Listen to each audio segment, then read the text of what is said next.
Welcome in. Today I'm going to be going over my June reading wrap up. I read 14 books and 5 mangas in June, and I must say it was a really solid month. Let's get into it. I'm going to start with good old Dungeon Crawler Carl. I've caught up on the Dungeon Crawler Carl series. I enjoyed this thoroughly. It was not my favorite of the books, but I will get into that later as I will be doing a full video on rating each of these Dungeon Crawler Carl books and where they lie within my favorite. This one is a 227. Very, very solid. I may feel as though he's missing and losing the plot. Moving on, Hooked by Emily McIntyre. It's a spicy retelling of Hook, Peter Pan, where the villain gets the girl. This was okay. Was not my favorite. It did not move me. I gave it a 166. Again, my name is Chloe, and if you enjoy honest book reviews, please think about subscribing. The month really started heating up because I wanted to get into some of the authors that I already know and love. Ms. Ashley Antoinette. I continued 3, 4, and 5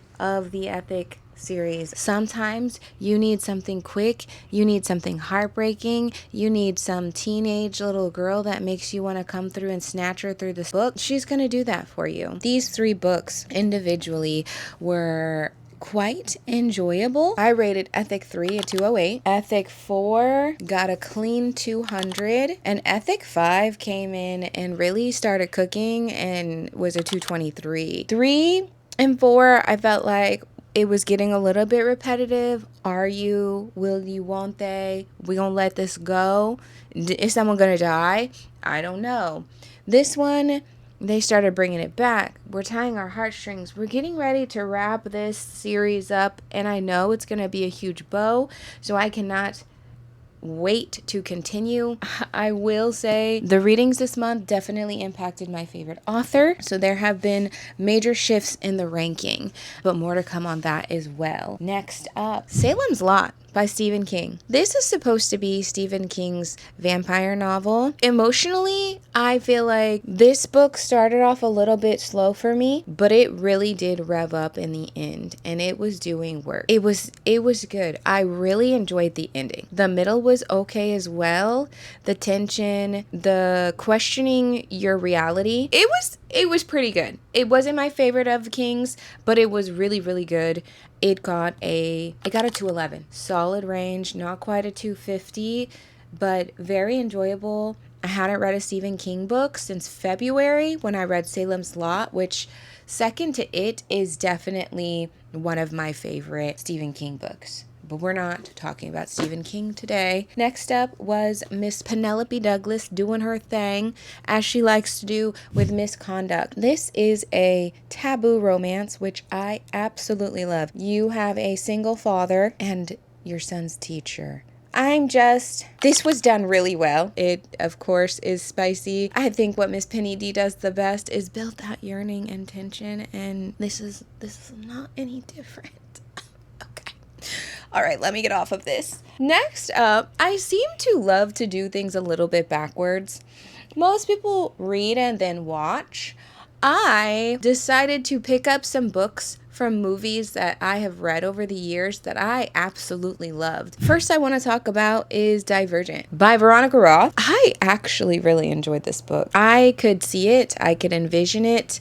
The tension, the politics, the training, the politics within her own chosen, I can't remember what it's called, her chosen faction, the building of the love interest. It was really good. It really surprised me, so much so I am excited to continue this series. It got a 215. Like, these were solid books. They weren't knocking my socks off, but I was really enjoying it. The Joy Luck Club by Amy Tan. I absolutely was way too young to be watching this movie, but I absolutely loved this movie when I was younger, and I had no idea how much this book or the movie at the time was really offering. And I am reading this book kind of kicking my feet because I love the one-liners. I love the historical sayings, the tellings, how you're building morals and values. the generation of, you know, struggles, challenges, sacrifices, the very layered dynamic of mother-daughter relationships. This book, I really listened to this one and I'm kind of sad about it because I'm probably going to have to reread just so I can go through and annotate all those little nuggets, because she was dropping nuggets in this book, and I just feel like living in the world that is 2026 at this time, we are so far removed from a lot of traditional values. Our families are all over the place. Screens are ruling the world. And just kind of slowing down, appreciating respect, sacrifice, and just acknowledging the older generation. And I think that this really did it. And it had me in my feels, and I really, really enjoyed it. Highly, highly recommend. 233. Joy Luck Club. Ms. Amy Tan really did her thing. And last of the reading movies I absolutely loved. Don't ask me why, and I can't have been the only one where Bird Box had you in a headlock, because I have now seen this movie so many times and I absolutely love it. And when I discovered it was actually a book, is a book. It's 2 books. There's a sequel. There might be a third. I'm not sure. There's at least 2. Pretty sure there's 2. Bird Box by Josh Malerman. I enjoyed this. It was tense. It was creepy. It was different than the movie. And I loved that movie so, so much. It was hard to sometimes separate it. I definitely don't feel like we got as far in the book as we did the movie. So I'm wondering what Mallory is going to be about, to be honest with you. If you, for some reason, do not know what this book is, they have to go through life blindfolded or covering outside light and living in darkness. This woman enters into this apocalypse pregnant, finding out she's pregnant. Can you imagine? Finding out you're pregnant, you're going to bring a child into this world, but that you can't see and it can't see. I can't even. Anyways, so essentially, and figuring out a way to live in your new normal, which is living blindly. It was really good. 226. I'm also looking forward to getting into the sequel. I also spiced it up and I read something a little bit different for myself. Sundays at the Salon by Nitra Antoinette. This was a short little novella about a young girl's experience in the salon. This is a series that I know I'm going to continue. As a person who was very tender-headed as a child, hair doing day was an experience for everyone, and usually not a good one. My brothers and sisters and dad would leave the house. It was a thing. When we were in Japan, people would come next door and try and save me because they heard me screaming.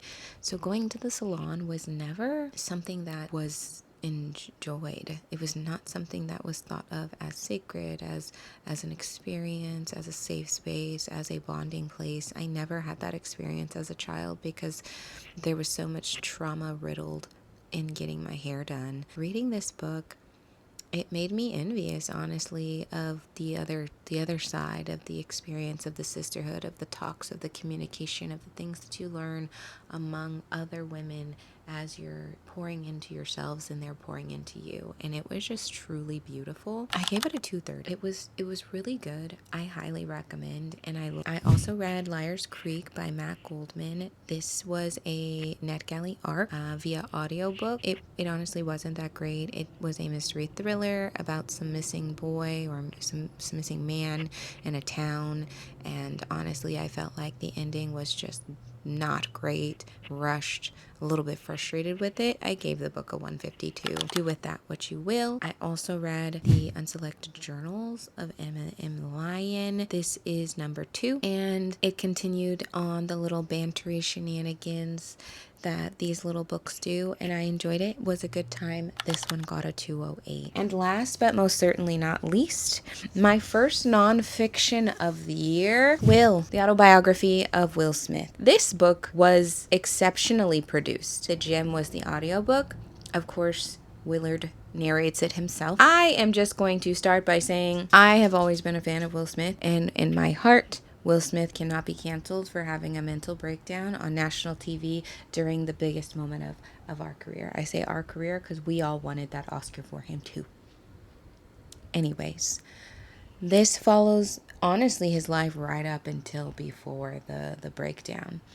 And it was so well produced. It takes us through all the hits. It takes us through his efforts. It takes us through his upbringing. A lot of things that I didn't even know, and just nuanced, and getting his experience and his mindset and what drove him to be the success that he actually is today. And this man was the man.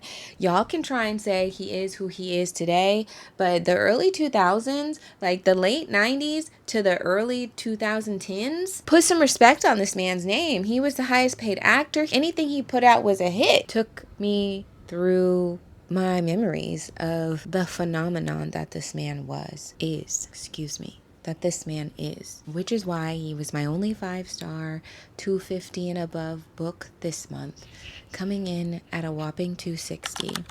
I highly recommend a tandem read of both the audiobook and the physical book if you do dive in, because the audiobook is a must, but I think the physical book also enhances the experience. Quickly, before we end here, the 5 mangas that I read this month were Case Closed volumes 1 through 5. Case Closed follows a young detective, Jimmy, who gets poisoned and then shrunk into a tiny little bite-sized kid we know is Conan Edogawa, and he stays with the girl he has a crush on while he solves mysteries with her dad, who's a PI, but he's better, so really he's solving those mysteries for him, and he's also trying to solve the mystery of the poison. But that is a wrap for June. If you made it this far, I just appreciate you so much. Please think about subscribing, give me a comment, and let me know what your favorite book of the month was. As always, read in the books and out of the gutter.